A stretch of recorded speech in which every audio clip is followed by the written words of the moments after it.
হরে কৃষ্ণ। আজ 20 মার্চ 2024 ও 6 চৈত্র 1430 বুধবার আমলকি একাদশী। এই আমলকি একাদশীর দিন আমি শ্রীমদ্ ভাগবতম পাঠ করছি। আজ আমি পাঠ করব শ্রীমদ্ ভাগবতমের দ্বিতীয় স্কন্দের 7ম অধ্যায়ের বিশিষ্ট কার্য সম্পাদনের জন্য নির্দিষ্ট অবতার সমূহের শেষ দুটি শ্লোক 52 ও 53।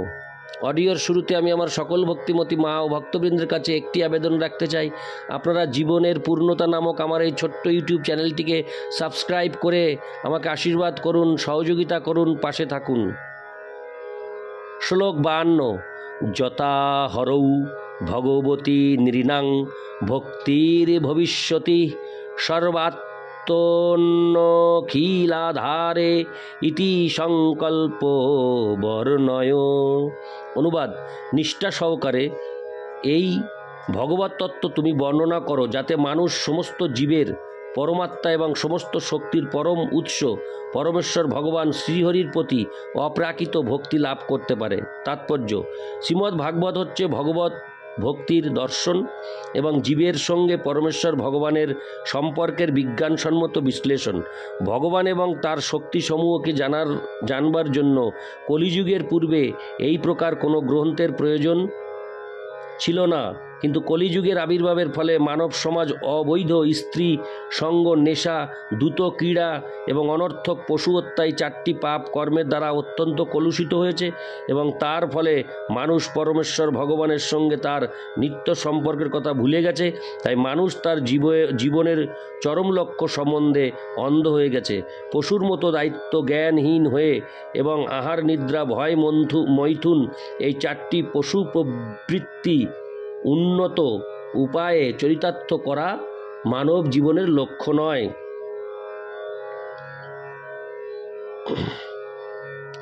হরে কৃষ্ণ। অজ্ঞানের অন্ধকারে আচ্ছন্ন এই প্রকার অন্ধ মানব সমাজের জন্য শ্রীমদ্ ভাগবত হচ্ছে একটি আলোকবর্তিকা, যার দ্বারা মানুষ যথাযথভাবে দর্শন করতে সক্ষম হয়। তাই সৃষ্টির শুরুতেই বা জড়জগতের প্রকাশ হওয়ার সময়ই ভগবত তত্ত্ব বিজ্ঞান বর্ণনা করার প্রয়োজন হয়েছিল। আমরা পূর্বেই আলোচনা করেছি যে শ্রীমদ্ ভাগবত এত বিজ্ঞানসম্মতভাবে বর্ণনা করা হয়েছে যে এই জ্ঞান লাভের প্রয়াসী যে কোনো নিষ্ঠাবান বিদ্যার্থী কেবলমাত্র মনোযোগ সহকারে তা পাঠ করার মাধ্যমে অথবা নিয়মিতভাবে উপযুক্ত কীর্তনকারীর কাছে তা শ্রবণ করার মাধ্যমে ভগবত তত্ত্ববিজ্ঞান হৃদয়ঙ্গম করতে সক্ষম হবে। সকলেই আনন্দের অন্বেষণ করছে, কিন্তু এই যুগে মানুষ অজ্ঞানের অন্ধকারে এতই আচ্ছন্ন হয়ে পড়েছে যে তারা বুঝতে পারে না যে পরমেশ্বর ভগবান হচ্ছেন সমস্ত আনন্দের উৎস, কেননা তিনি হচ্ছেন সব কিছুর পরম উৎস। জন্মাদস্য যত পরমেশ্বর ভগবানের সঙ্গে প্রেমময়ী ভক্তির মাধ্যমে সম্পর্কিত হওয়ার ফলেই কেবল অপ্রতিহত রূপে পূর্ণ আনন্দ আস্বাদন করা যায় এবং তার সঙ্গে সম্পর্কযুক্ত হওয়ার ফলেই কেবল দুঃখ দুর্দশাময় জড়জগতের বন্ধন থেকে মুক্ত হওয়া যায়। এমনকি যারা জড়জগতের আনন্দ উপভোগ করতে চায় তারাও মহাবিজ্ঞান সমন্বিত শ্রীমদ্ ভাগবতের আশ্রয় গ্রহণ করতে পারে এবং চরমে তারাও সফল হতে পারে। হরে কৃষ্ণ। তাই নারদ মুনিকে তার গুরুদেব আদেশ দিয়েছিলেন দৃঢ় নিষ্ঠা সহকারে সুপরিকল্পিতভাবে এই বিজ্ঞানকে উপস্থাপিত করতে।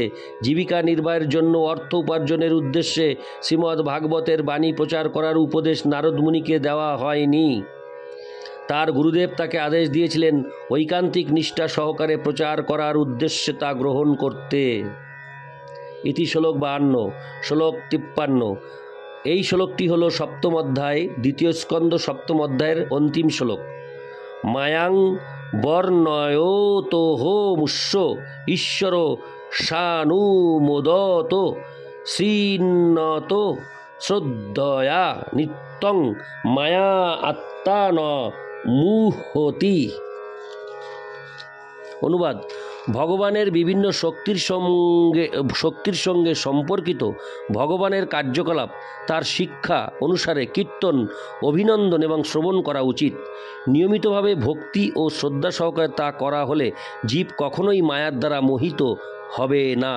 তাৎপর্য: নিষ্ঠা সহকারে জ্ঞান অর্জন করার পন্থা অন্ধ গোড়ামির আবেগ প্রবণতা থেকে সম্পূর্ণ ভিন্ন।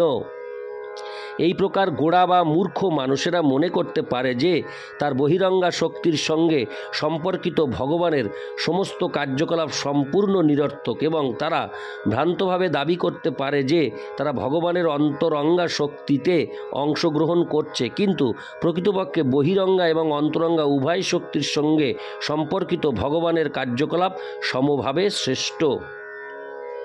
পক্ষান্তরে যারা ভগবানের বহিরঙ্গা শক্তির প্রভাব থেকে সম্পূর্ণরূপে মুক্ত নয়, তাদের বহিরঙ্গা শক্তির সঙ্গে সম্পর্কিত ভগবানের লীলাবিলাস ঐকান্তিক নিষ্ঠা সহকারে শ্রবণ করা উচিত।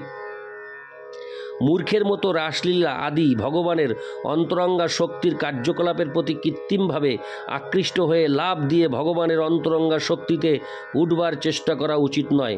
সহজলভ্য ভাগবত পাঠকেরা ভগবানের অন্তরঙ্গা শক্তির লীলাসমূহ বর্ণনা করতে অত্যন্ত উৎসাহী, আর মিছা ভক্তরা জড় সুখ ভোগের লালসায় মগ্ন হয়ে কৃত্রিমভাবে লাভ দিয়ে মুক্ত জীবের স্তরে উঠবার চেষ্টা করে, এবং তার ফলে তারা বহিরঙ্গা শক্তির বন্ধনে গভীরভাবে আবদ্ধ হয়।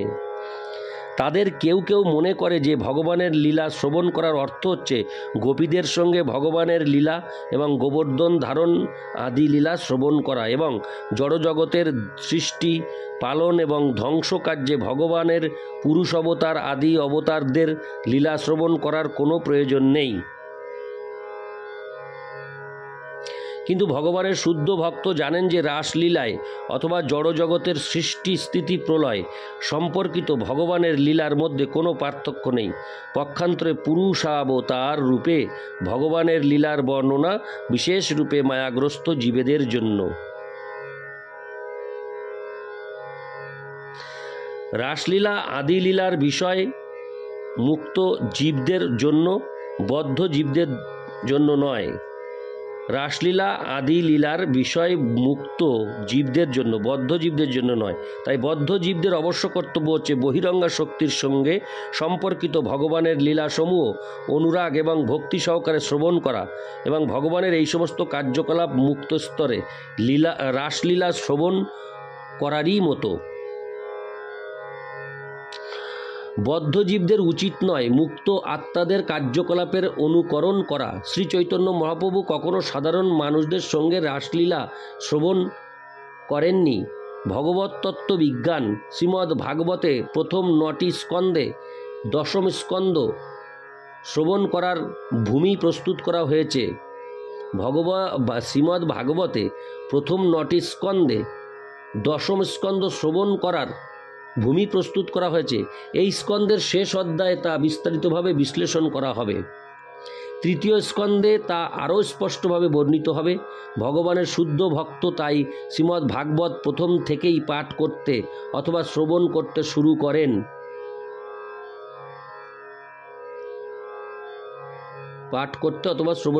করেন। দশম স্কন্ধ থেকে নয়।